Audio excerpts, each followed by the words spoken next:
Before launching any campaign through SKUDO, it is important to establish the events that we will measure. To do this, we will go to the Events section in the main menu and click on New Event. Then we will set an identifying name, indicate whether it is a conversion event or not, and add the event values. Here we will add the values with which the tracking tools will notify SKUDO. Let's see an example.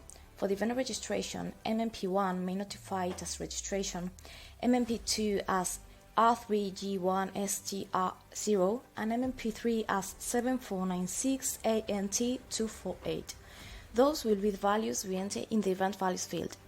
The values must be unique, and the same value cannot be in two different events simultaneously. If we enter an already existing value, SKUDO will alert you. Finally, save the event and it will be ready to be used.